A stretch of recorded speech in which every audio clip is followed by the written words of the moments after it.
The file you are about to hear has been thoroughly scrutinized by the Ethics Committee and approved by the O5 Council for release to trusted associates of the Foundation. This is SCP Unredacted.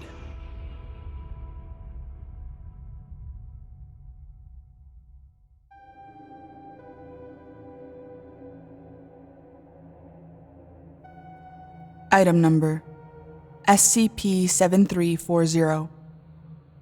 Object Class Thaumiel. Special Containment Procedures. Use of SCP-7340 is strictly governed by the research head. It may only be employed under the following conditions. 1. A patient's life is threatened by a medical emergency. 2. Surgery is the only viable course of treatment. 3. Said surgery has less than a 25% chance of success. 4. The patient has demonstrated increased pain tolerance and/or has experienced coping with enhanced interrogation. Note: this criteria may be waived at the discretion of the research head. Utilization of the anomaly is pre-authorized for the treatment of high-value staff, persons of interest, and prisoners, even without the patient's consent. Description: SCP-7340 designates a group of storage drums containing USP-grade isoflurane, a general anesthetic commonly used in surgery. The drums themselves exhibit no anomalous qualities, nor does the isoflurane they contain behave anomalously outside of surgical settings. The substance's anomalous effect manifests when it is employed as a surgical anesthetic. In this setting, the anomaly differs from mundane isoflurane in that the substance causes full-body paralysis as expected, but does not trigger unconsciousness or suppress pain. Patients remain conscious and aware for the duration of their surgery, but are unable to move or otherwise communicate. Use of the substance increases the success rate of experimental and/or volatile surgical procedures by an estimated 85%. These effects allow surgeons to achieve anomalously successful outcomes when utilizing the substance during high-risk operations. The Foundation has employed the substance in the treatment of 1,416 patients as of October 2022. 1,308 have survived the experience. The Foundation confiscated its current supply of SCP-7340 from the General Surgery Unit at First Faith Medical Center in Houston, Texas, on 14 March 2022, after repeated claims of malpractice against unit anesthesiologists. Additional samples of the substance likely remain in public circulation. Investigation is ongoing. On 30 June 2022, 4 members of Site 19 staff were critically injured in a breach. All were experienced containment specialists, and their loss was deemed unacceptable. Accordingly, 7340 augmented treatment was authorized. Outcomes for each patient are presented as follows to exemplify standard deployment of the substance by the Fire Suppression Department. Case of Junior Researcher Allison Hart. Junior Researcher Hart suffered puncture wounds to her upper body from an anomaly's bite, perforating her stomach and lungs. An unknown, rapid-onset bacterial infection was communicated via the bite and required immediate intervention. Odds of mundane surgical success were estimated at 22%. Treatment: drainage and irrigation of body cavity, puncture repair. Total procedure duration: 7 hours. Follow-up report: the surgery was successful. Researcher Hart continues to experience trauma-induced anxiety and distrust. Counseling is mandated. Note: I recommend notifying patients of the substance's anomalous effects prior to surgery. Dr. Pitts. Case of Junior Researcher Drew Reddy. An escaping anomaly stripped the majority of the skin from Junior Researcher Reddy's left side.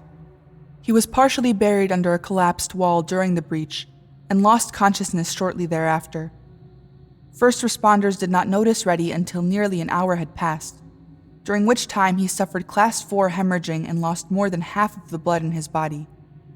Odds of mundane surgical success were estimated at 11%.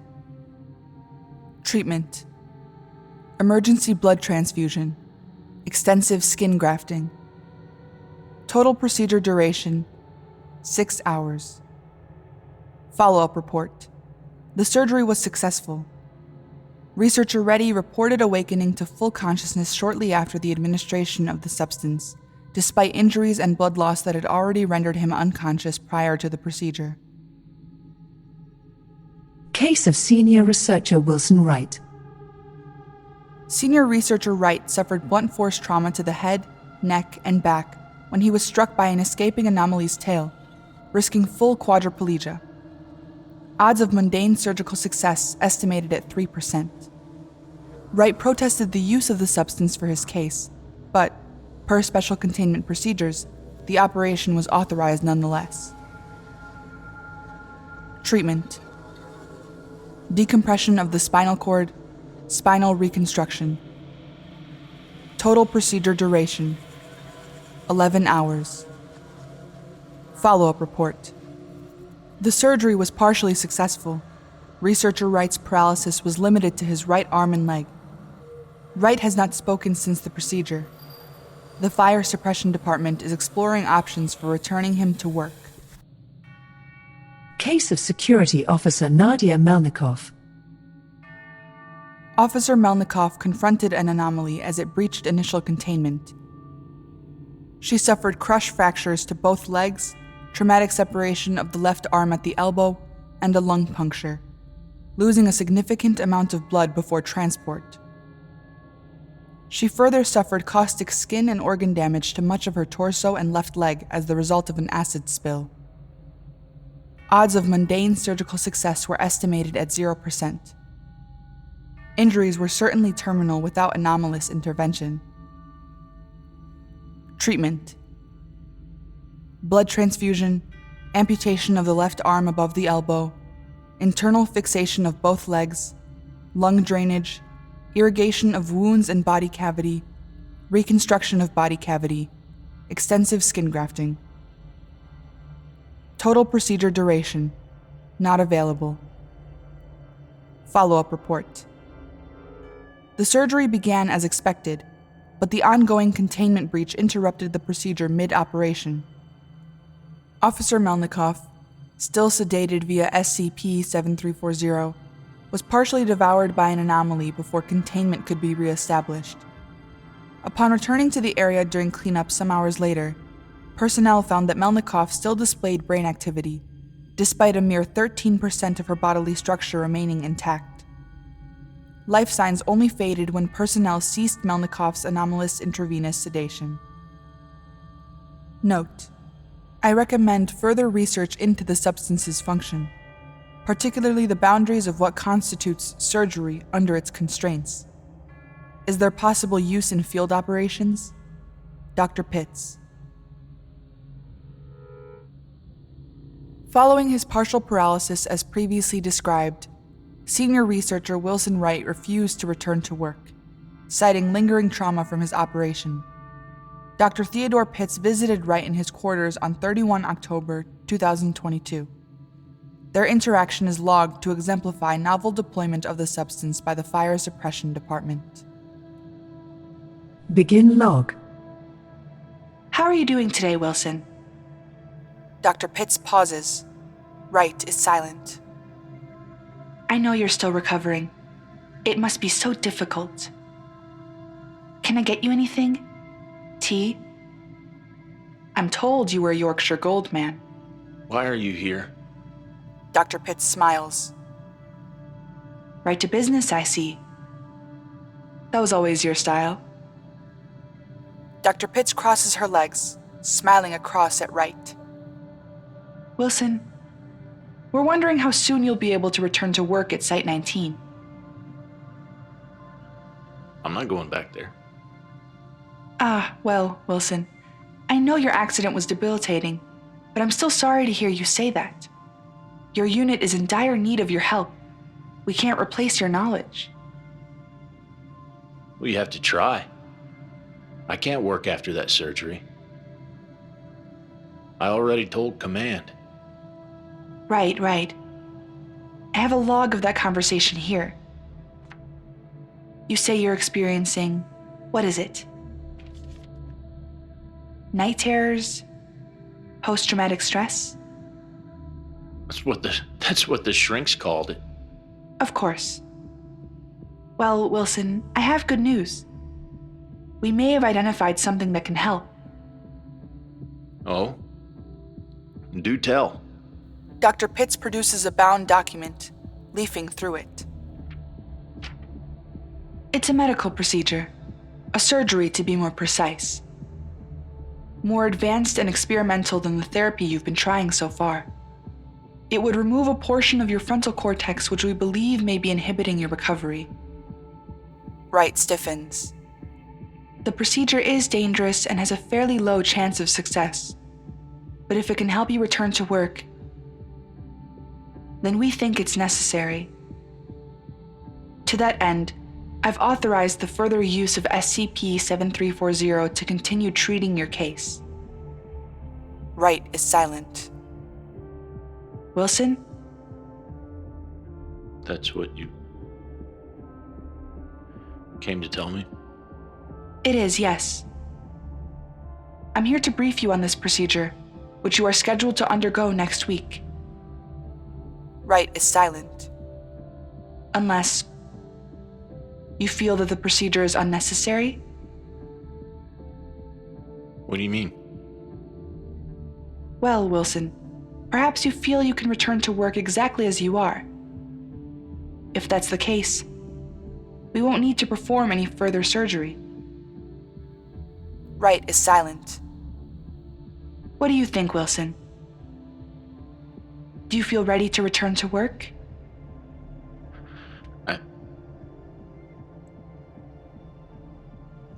I do. Dr. Pitts claps her hands together, smiling. Wonderful. I'm so happy for you, Wilson. I'll inform the medical division that we can cancel that operation. Someone will be by later today to help you transition back to your office. Dr. Pitts stands. It's been a pleasure. Take care now, Wilson. And remember, we are always here if you need to talk again. Dr. Pitts exits. Wright continues to stare out the door for some minutes after she leaves.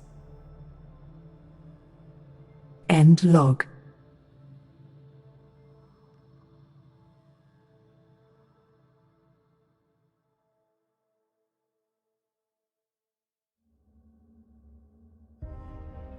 Thank you for listening.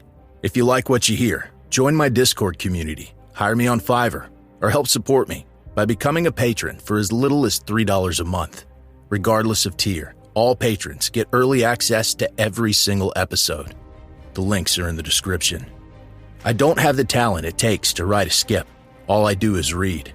Original authors make this podcast possible, so credit to the original author. Their link's in the description. Show them some love as well. Consider becoming a member of the SCP Wiki. Upvote their work, and maybe write a skip of your own. Maybe I'll read it here someday. You never know if you never try. The content of this podcast and content relating to the SCP Foundation, including the SCP Foundation logo, is licensed under Creative Commons Sharealike 3.0, and all concepts originate from scpwiki.com and its authors. This recording, being derived from this content, is hereby also released under Creative Commons Sharealike 3.0.